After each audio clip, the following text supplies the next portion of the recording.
Sir शांति के ना बहुत मायने हैं कि शांति से पहले तो ये समझना होगा कि हम इस न्यूज चैनल पर जो भी वक्ता ने कहा वो उसकी अपनी राय है जिसकी पुष्टि नेशन न्यूज इंडिया नहीं करता। धन्यवाद।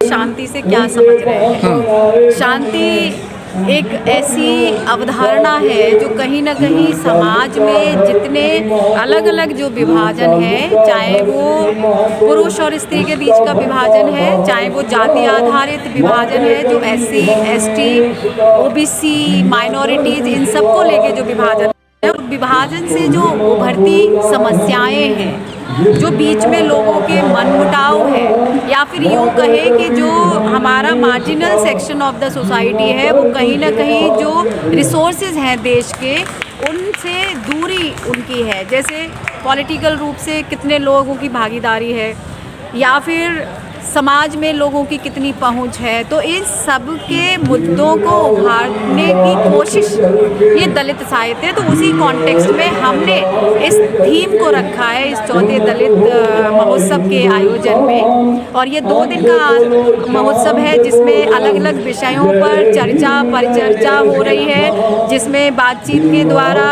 कल्चरल के माध्यम से सांस्कृतिक प्रोग्राम्स हैं, जिसमें गीत हैं, कविताएं हैं। तो ये सब बातें बात ठीक है। जहाँ भी इस तरीके के प्रोग्राम होते हैं वहाँ महिलाओं पर छीटाकशी हर जगह होती है कि महिलाओं को आगे बढ़ना चाहिए। तो मैडम आज देश को आज़ाद हुए 75-76 साल हो गए हैं, तो महिला को आगे बढ़ने से रोका किसने है?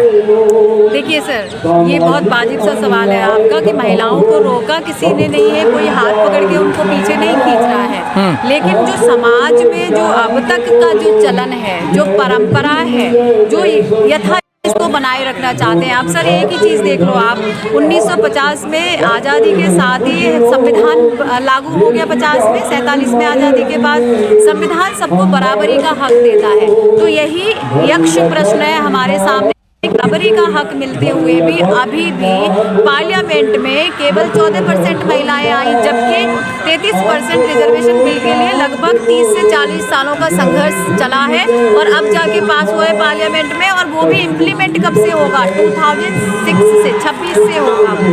तो ये देखिए कि चाहते सब है कि महिलाएं आगे बढ़े, वो सबके साथ हो, कदम से कदम मिलाकर चले, लेकिन असल में कोई उनको आगे बढ़ते हुए देखना नहीं चाहता। तो इस तरह के जो अन्य महोत्सव हो रहे हैं वहाँ पे इस तरह की बातचीत तो होती है, क्योंकि महिलाओं के बिना अब कोई बात पूरी हो ही नहीं सकती है, क्योंकि इस पूरी जनसंख्या में महिलाएं बराबर की पॉपुलेशन है उनकी। तो अब ये वाजिब से सवाल महिलाओं के माध्यम से ही आ रहे हैं कि हम बराबर हैं तो हमारे हक अधिकार पहचान भी बराबर की होनी चाहिए। तो रोका किसी ने नहीं था, लेकिन महिलाएं क्योंकि अब आगे बढ़ रही हैं, पढ़ लिख करके लिख रहे, साहित्य लिख रही है, अलग अलग जॉब्स में जा रही है, तो फिर अपने हक की बात कर रही है, तो लोगों को ये लग रहा है कि एकदम से महिलाएं कैसे बात करने लग गई है, आने आगे लग गई हैं।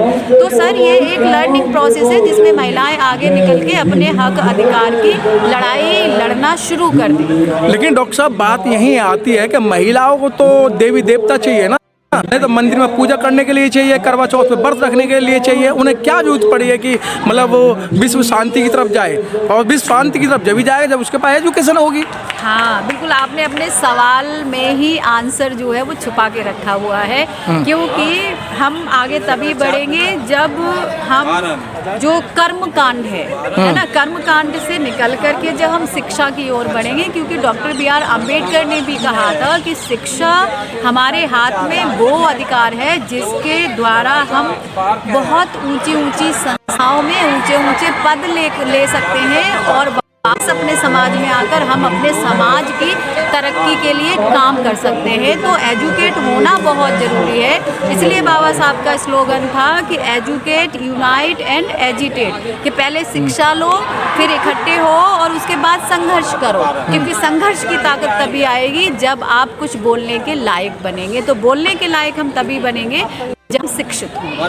लेकिन डॉक्टर साहब एक घर के अंदर एक लड़का होता है तो सारी पाबंदी जो है लड़कियों पे लगाई जाती हैं। अगर लड़का रात को 11 बजे आ रहा है तो कहाँ से आया है, मम्मी यहीं गया था।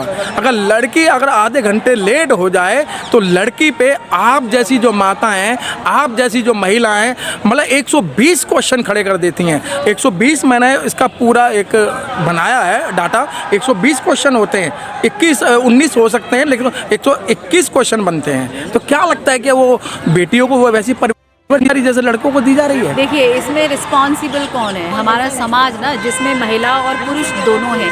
तो महिलाएं भी उन्हीं परंपराओं को ढो रही हैं, आगे बढ़ा रही हैं जो उन पर शुरू से बचपन से लादी गई। क्योंकि ये एक समाजीकरण की प्रक्रिया में जब रहते हैं तो वहाँ पर बच्चा जो है वो सीखता है कि उसको बिहेव कैसे करना है। तो अब तक जो जोर, क्योंकि हमारी सोसाइटी जो है वो पितृसत्तात्मक समाज है, पेट्रियार्कल सोसाइटी है, तो उसमें मेल डोमिनेशन है, जहाँ पे लड़कों को कभी बंदिशें लगाई नहीं गई, उनको कभी रोका टोका नहीं गया, और लड़कियों को 1000 बातें सुनाई गई, रोका टोका गया। तो उसी के प्रति जो हम जैसी महिलाएं जो अब एजुकेट होकर के आगे आ रही हैं, जो ये देख रही है कि मेल और फीमेल में कोई डिफरेंस नहीं है, अगर उनको बराबर की परवरिश, हक, अधिकार और संसाधन मिले तो वो आपका नाम, अपना नाम सब जो है वो आगे बढ़ा सकती है, इकोनॉमिकली इंडिपेंडेंट हो सकती है। तो सर अब समाज जो है वो बदलने की राह पर है, बदल रहा है, ऐसा नहीं है, लेकिन हाँ, जो नहीं बदले हैं उनको बदलने की कोशिश है, और यही दलित लिटरेचर फेस्ट का ही। बिल्कुल सही बात की है आपने। दलित साहित्य की मैं अगर बात करूं, मैडम जिस प्रोफेशन से आप आती हैं, प्रोफेशन है और आप कॉलेज में पढ़ा जैसे बहुत सारे पढ़ा रहे हैं, लेकिन आपको लगता नहीं है मैडम कि जो लिटरेचर है, दलित साहित्य है, वो महंगा है? और आप और जिनकी हम लड़ाई लड़ रहे हैं या जिनसे हमारा लड़ाई चल रही है, उनकी मोटी मोटी किताबें, 1000 पेज की किताबें मात्र 10-12 रुपये की मिल जाएगी। अगर मैं सीधी बात कह दूं, जो गीता का सार है, रामायण है, मात्र 15-20 रुपये में मिल जाएगी। और एक भारतीय संविधान जो पढ़ना चाहिए वो 400-500 रुपये में मिल रहा है। या आपके लिखी हुई जो बुकें काफ़ी पतली होंगी और रेट ज़्यादा होंगे, तो लोगों को ज्ञान कहाँ से मिलेगा? अब सर देखिए कि जो ये साहित्य जो अभी तक जो सवर्ण, सो कॉल्ड हम सवर्ण साहित्य कहें, या फिर इस समाज को चलाने वाली जो पहले की माइथोलॉजी है, या फिर हम ये कहें कि धार्मिक किताबें हैं, जो चाहे रामायण है, चाहे वो गीता है, चाहे वो बाइबल है, या दूसरी किताबें हैं, क्योंकि उद्देश्य ही अब ये हो गया है शासन प्रशासन का, सरकार का, कि वो जन जन तक पहुंचानी है, क्योंकि वही तो सार है ना उनके अनुसार जीवन का, कि कैसे चलाना है। तो जब उसके जैसा लोग बिहेव करेंगे तभी तो जो आवाज़ जो उठ रही है दलित लिटरेचर के माध्यम से, जो उत्पीड़न की जो आवाज़ है, जो अनुभव की जो आवाज़ है, वही तो दबानी है ना सर। तो वो तो साहित्य को फैलाएंगे सब तरफ। तो जो हमने अभी लिखना शुरू किया है, तो वो अभी साहित्य थोड़ा थोड़ा बाहर निकला है, और वो सर जल्दी ही वो पब्लिक प्लेटफॉर्म्स पे होगा, वो आगे आएगा। तो कोशिश में सर शुरुआत में होता है तो परेशानियाँ आती हैं, चुनौतियाँ आती हैं,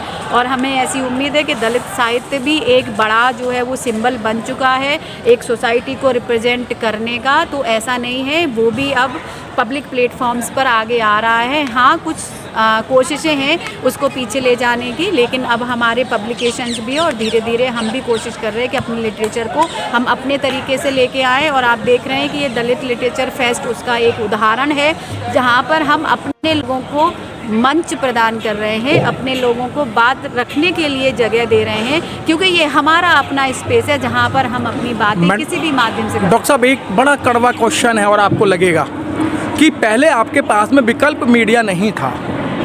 जो मेन स्ट्रीम मीडिया की बात करते थे, तो मेन स्ट्रीम मीडिया कभी दलित लोगों को उन्होंने कवरेज नहीं किया, और आज आपके पास विकल्प मीडिया हो गया है। लेकिन आप जैसे प्रोफेसर, अच्छे जो प्रोफेसर हैं, वो विकल्प मीडिया को कोई मतलब क्या कहते हैं, एक इज्जत तहज़्ज़ुब नहीं दे रहे हैं। नहीं सर, ऐसा नहीं है। देखिए, जब जो मेन स्ट्रीम जो मीडिया है, अब वो दलितों की आवाज़ को क्यों सुनेंगे या उनकी बातों को क्यों रखेंगे?